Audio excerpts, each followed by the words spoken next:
Drivers meeting! Yay! This is going to be one of our longer legs for gas, so if you have gas cans, they should be full. As far as what we're gonna do, we're gonna hop on a 2-lane highway, wheels up, rolling at 7:45. Trail tail is on 19. Copy that. It's bright and early on day 2 of Ultimate Adventure, and we're leaving the interstates behind for good. We're going to escape the heat by heading to higher ground in the old mining town of Crown King. Of course, we're not going to be taking the fastest or the easiest route. There's less than 100 miles to cover today, but it's going to be almost all dirt with a few obstacles along the way. Check out the nice path across the road there. It's 106. It's 9 o'clock. All right. So I'm hoping it's going to cool off some. All right, I'm going to get me a chain so I can hang around my neck.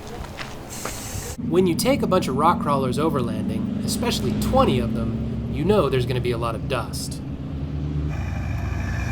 The back way to Crown King involves a steady climb out of the Valley of the Sun and around 1,100 feet to an elevation of over 5,700 feet.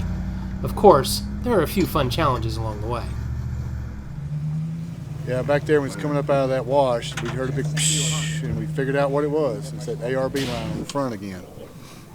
But we got a good crew working on it. I think we're going to get it taken care of in about 5 minutes. Whose idea? About halfway up that area next to the mine is a big bull, and I'm talking he's got a lot of testosterone running through his system.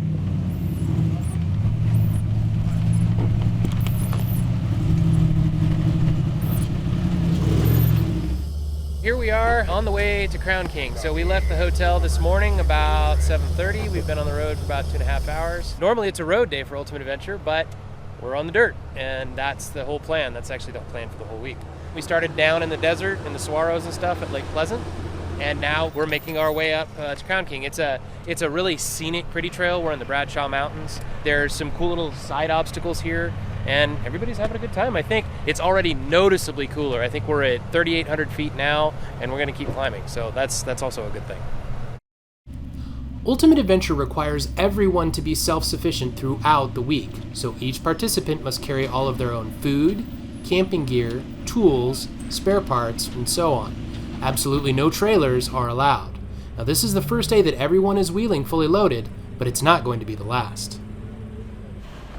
You wouldn't be watching this video if we didn't have our full camera crew along, and transporting a crew plus all of their equipment is a huge logistical challenge. This year, Sportsmobile stepped in with a fully equipped 4x4 van to haul all of the gear, and UA alum Ken Smith volunteered to be the wheelman as well as gopher for the week. Having a 4-wheel drive van support rig for UA is critical.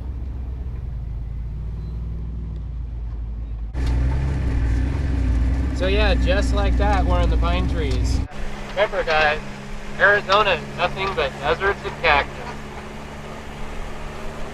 All right, so here we are on the trail. Got a little problem with the steering box. Throw it back in. Steering problem seems to be inside the box, but Yeah, let's I think we can repair it. Open it up and get it fixed. Well, we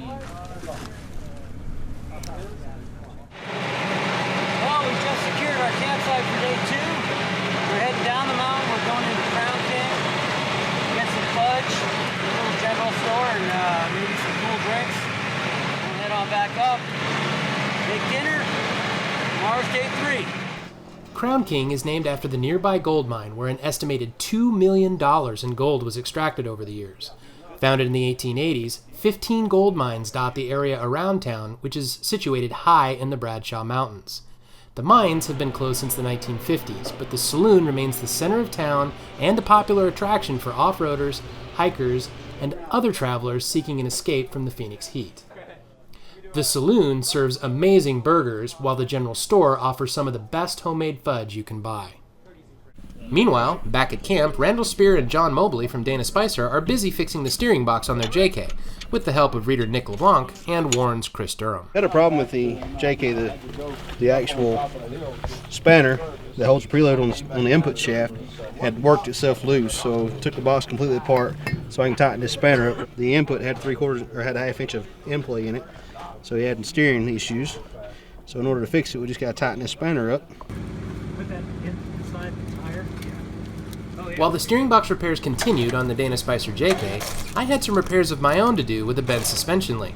Now, the improvised repair involved a log and some use of sponsor product in a most unrecommended manner. But it got the job done. Huh? Bigger log, Jimmy. That's the last time I'll ever get that opportunity. Those that weren't making repairs had the rare opportunity to set up camp among the pine trees and even cook dinner all in the daylight. Most took the opportunity to rehash the day's events around LED campfires, since the area was under fire restrictions and real fires weren't allowed. For some, repairs continued well into the night.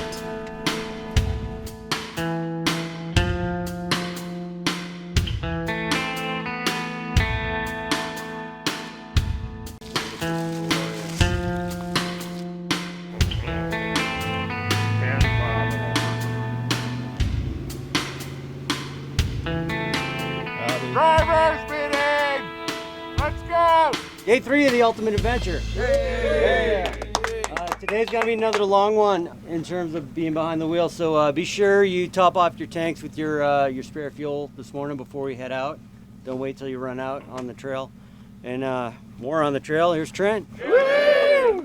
Crown King is one of my most favorite trails in all of Arizona, so I'm glad that I could have all my friends come with me on it, so it was pretty rad. Looks like everybody's pretty well packed up. We've got one quick repair going, but I'm thinking we're gonna roll right at 8. As usual on Ultimate Adventure, our first camping night, we had a repair last night. The steering box on Dana's Jeep, the sector shaft had come loose, so had to take the box apart completely, tighten the spanner up to tighten the input shaft up, and put the box back together. Got them fixed last night, and then this morning, Mark's Jeep, the lower control arm eccentrics had broke loose, and the axle was moving out and back 3/4 of an inch, so I welded the tabs and the eccentrics on both sides. So now both of them ready to go, and we're ready to hit the road again. So, welcome to UA. All of the cronies and staff for Ultimate Adventure are equipped with Magellan TRX-7s that are preloaded with the planned route for each day. Now, this is handy in the event of breakdowns or people needing to catch up, which happens all the time. For everyone else, what was up ahead was a complete surprise. Now, the Magellan unit saved a lot of confusion and time.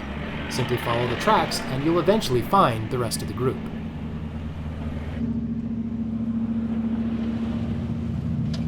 So you know what, I didn't have enough sunscreen, so JR was nice enough to break his transmission cooler so I could put this on my skin so I wouldn't get, you know, sunburned out in Arizona. So anyway, yeah, cooler broke, no big deal. Dillard's down there. He's gonna loop it back together. We were able to save a lot of the tranny fluid that came out of it in old water bottles, so we're ready to go.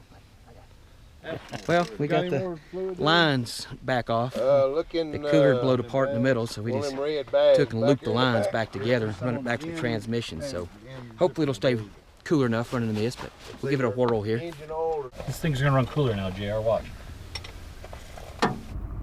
We're heading deeper into the Bradshaw Mountains towards the DeSoto Mine Trail, which will loop us around Crown King and eventually back down to the lower elevations near Mare. It will be another long, hot, dusty, and very fun day.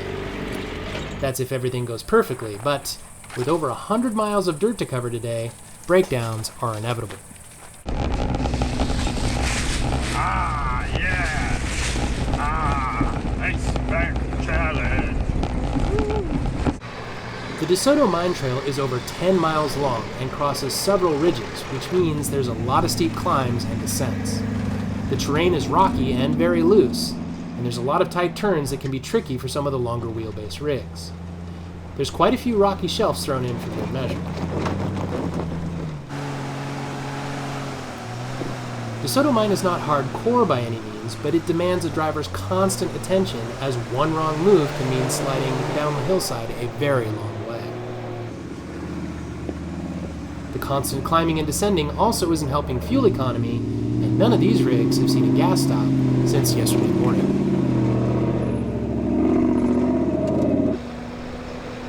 Yeah, that was fun. Video probably won't do it justice, but that was a steep climb with a big ledge at the top. Lots of fun today on this road trail day. While longer wheelbases needed to make multi-point turns in some of the switchbacks, the extra length was welcome on the rocky ledges. Team Waney Jack shows us how it's done.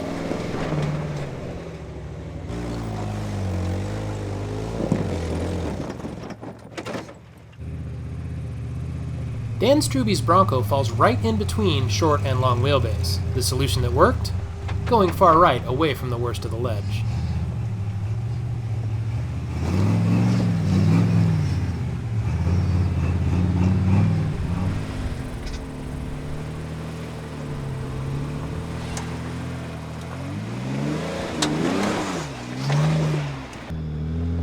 Wheelbase is one thing, but weight is also a factor.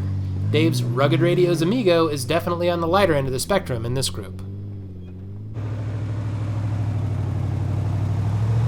It's all a matter of perspective. What didn't seem like a big deal in one view now looks entirely different in another.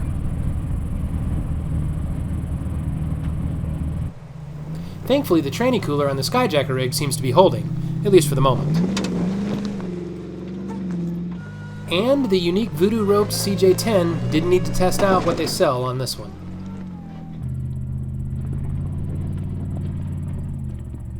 Four-door JKs can make things look easy, especially when they're equipped with Dana 60s and an LS3.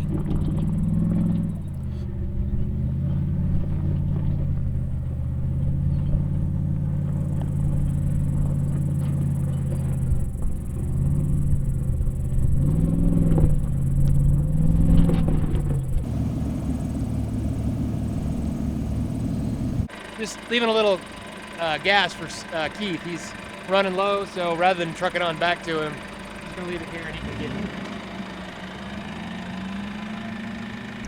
All right, we're a little bit over halfway through the DeSoto Mine Trail, and this is yet another gate that we've gone through. And it's always important to leave gates as you found them. So in this case, it was closed, so once the group gets through, we will close it once again. So from here on out, it's gonna be a little bit tougher for the gang, but just challenging, not get stuck type stuff, but definitely need to pay attention on some of these hills. So we're gonna keep kind of headed off that way. I believe we're 2 ridges from the end of the trail.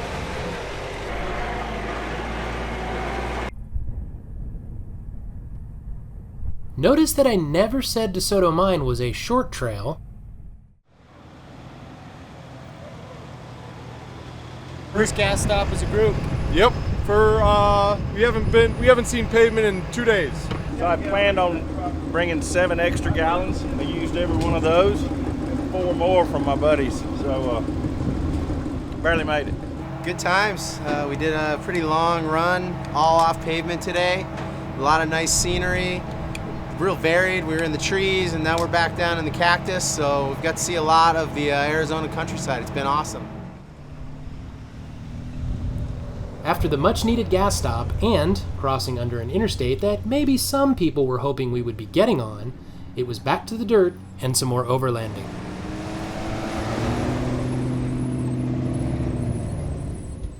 Alrighty, we are on the Great Western Trail.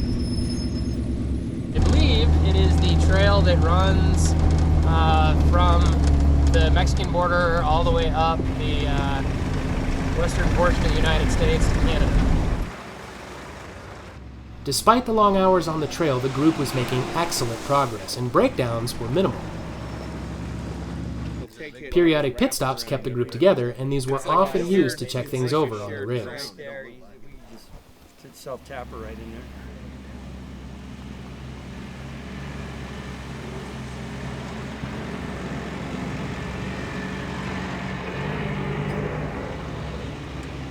After passing through some areas that could have been mistaken for an African savanna, we passed through the remote ranching town of Dukas and made our way to Copper Canyon.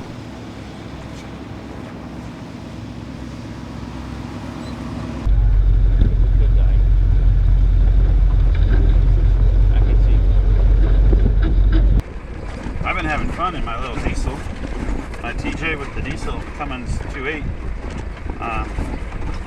So far on the trip, I think I've only used 10 gallons of fuel total. Rock crawling and everything. This little 2.8 was really good on fuel. And it also doesn't run hot, which is rad.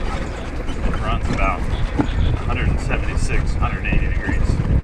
Copper Canyon is a tiny little 2-track that meanders its way into Camp Verde. It's cool to be picking our way down the canyon in low range, while just a few hundred yards away, 18-wheelers are chugging up and down the Camp Verde grade on I-17. Our way is definitely better. Today's been a really long, dusty road day, but it's been pretty awesome.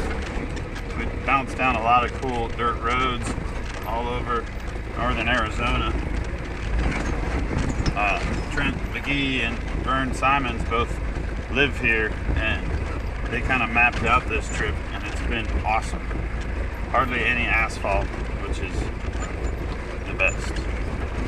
Asphalt's a total waste of tax dollars as far as I'm concerned. All right, we are at the tail end of day 3 of the Ultimate Adventure. We've been hard at it all day, going overlanding in our rock crawlers. Just spent like the vast majority of the day, over 100 miles. It was a totally rad day. Nothing really challenging, but dirt. Tires aired down, going fast into the dirt, going around corners. Blast. Wonderful day. Everybody's dirty, but everybody's happy. That was awesome. It's like the longest dirt road day we've ever done, I think, on Ultimate Adventure. We've done dirt roads, but this is like trumps them all. All right, so we just got off the mountain. We've been on dirt for probably 60, 70 miles today, so a lot of dirt. Beautiful country. It's cool to see a lot of elevation change. Had big trees in the morning, cactus in the afternoon. The group did good overall, pretty minimal considering the hard roads and hard miles in the trucks today. So I think we're all excited to be heading back to the hotel and get a shower. 3 more to go, and then we're at the hotel.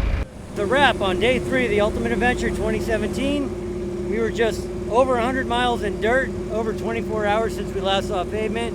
We're gonna air up the tires and go see civilization for the first time in a while.